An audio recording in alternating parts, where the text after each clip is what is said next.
You have a really interesting history in the world of dietetics and health at every size and intuitive eating. So tell us about your journey Sure, in RD. sure.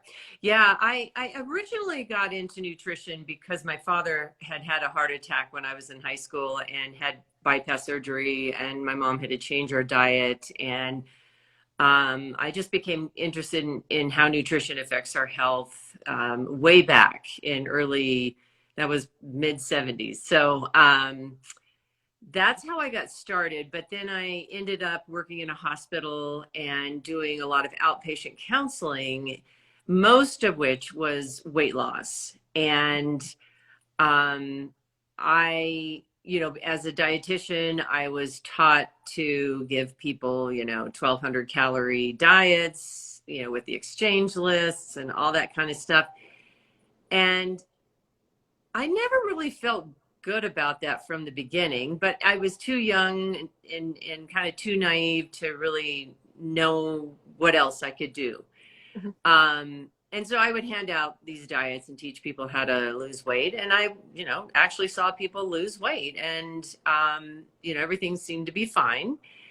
But then I would see people later on, the people that I had worked with and helped, and notice that they had regained most of the weight that they had lost and felt terrible about themselves as if they had failed. Mhm. And at the same time, I had my own eating issues, my own, just inflexibility with eating and not liking how that felt. And over time, this is back in the 80s, over time, I just came to realize that dieting doesn't work. Well, it works short term. Mhm. Anybody can lose weight. I can give anybody any kind of diet, low fat, high carbohydrate, low carb, whatever. It doesn't matter. If it's low in calories, most people are going to lose some weight. The thing is, what happens is most people can't keep it off. Then it becomes this cycle of lose and regain, lose and regain. And, there's people I've heard say, well, that's okay. You should just keep trying. But it takes a toll. That takes a toll on our mental health. And a lot of people that I worked with and have talked to over the years, they would blame themselves for that when in reality it's that it's very difficult for the human body to maintain a weight loss. Mhm.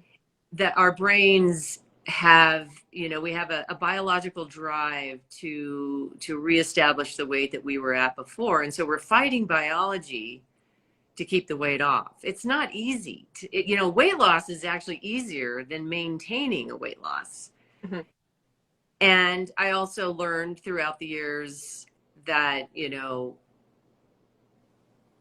was causing more harm than good Mhm. to push for weight loss. At the same time, I started becoming involved with some people who were, I actually learned about intuitive eating and started doing it myself. Mhm. Loved it. And I've been an intuitive eater ever since for 30 years now. But what I was going to say is I went back to grad school and I started following this research that showed that people with a high cardiorespiratory fitness level, but who may be considered overweight or have a high BMI, outlived thin, skinny, unfit people. And so I became very interested in the cardiorespiratory fitness aspect of health, which is Mhm. only one as part of health, but Mhm. it was just an area that I was interested in. And I at first had a hard time believing it and ended up actually speaking at conferences with some of the people who did this research. And now I'm a firm believer that you can be healthy at a wide range of sizes and shapes.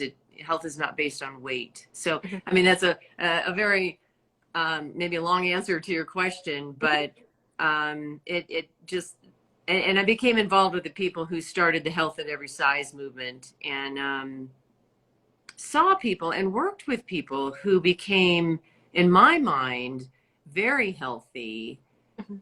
and I don't know how there's so many definitions to health, but but who were maybe by society standards large sized, but they were fit, they were active, they felt great, they had energy, they their cholesterol and blood pressure and blood sugar was all in line with what's considered to be healthy. And so, and then of course I knew people who were thin and not that way. So I just believe that physical, mental, social, sexual health Mhm. is all dependent on so many different factors. It really needs to be individualized.